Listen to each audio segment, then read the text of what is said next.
বাবার বাড়ির সকালগুলো অনেক বেশি নির্ঝঞ্ঝাট মুক্ত হয়, তাই না? ব্রেকফাস্টে কি করতে হবে, লাঞ্চে কি রান্না করব, টাইম মেনটেন করে সমস্ত কিছু করার এই ধরনের কোনো তাড়াহুড়োই থাকে না। বাট টু বি অনেস্ট, আমার কেন জানি আমার ব্যস্ততায় পূর্ণ আমার নিজের বাসার সকালই বেশি ভালো লাগে। Hello guys, welcome back to my another blog. বেশ কিছুদিন আম্মুর কাছে ছিলাম, তো সেখানে থাকারই একটা ব্লগ আজকে শেয়ার করব। সকালে উঠে চলে গিয়েছিলাম ছাদ বাগানে শিম তোলার জন্য।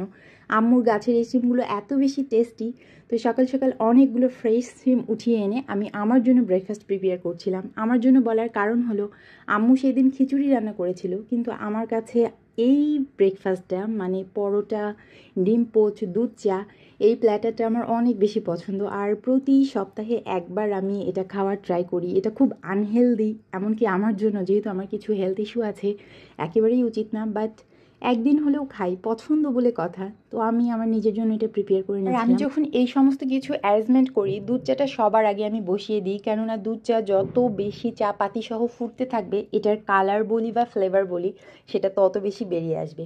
আর শীতকালে দুধ চা খাওয়ার সময় আমি খুব কমই খাই দুধ চা, বাট যখন যখন খাই চেষ্টা করি ফ্রেশ খেজুরের গুড় দিয়ে খেতে। এটা কিন্তু অনেক বেশি মজা লাগে। আমি জানি না কে কে এভাবে গুড়ের দুধ চা খান, বাট আমি খাই মাঝে মাঝে শীতকালে, যেহেতু এই সময় ফ্রেশটা পাওয়া যায় খেজুরের গুড়। তো সমস্ত আমার ব্রেকফাস্ট নিয়ে চলে গিয়েছিলাম বেলকনিতে। আব্বু আম্মুর বাসার এটা যে একটা কি ভালো দিক, এই বেলকনিটাতে দারুণ রোদ পড়ে, আবার বেলকনি লাগোয়া একটা বাগান আছে, তো সেখানে পাখির কিচিরমিচির আওয়াজ, সবটা মিলিয়ে অসাম একটা অবস্থা। আর দুপুরের জন্য আমি রান্না করছিলাম কুমড়ো বড়ি দিয়ে একটা তরকারি, মাছের ঝোল আর কি। আমাদের এলাকায় এটাকে কুমড়ো বড়ি বলা হয়। আমার শাশুড়ি মা এই কুমড়ো বড়িটা খুব দারুণ বানাতে পারেন। আমরা সাধারণত হোমমেডটাই খেয়ে থাকি, অনেক বেশি টেস্টি। এখানে রান্না করছিলাম শিং মাছ দিয়ে কুমড়ো বড়ি আর আলু সেদ্ধ করে একটা ঝোল।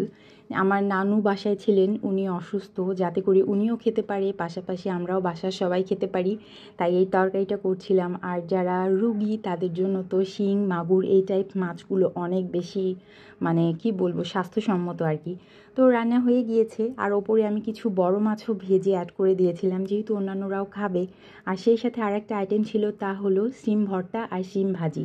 ভাজিটা আর দেখালাম না, আর ভর্তাটা আমি এভাবে ভাতের ওপরে দিয়ে করেছিলাম। ভর্তার জন্য কিন্তু আরও আগে দিয়ে দিতে হয় শিম, বাট এই শিমটা ফ্রেশ জন্য, আর আমাদের গাছেরটা এতটা সফট যে এই অবস্থাতেই পুরো নরম হয়ে গিয়েছিল।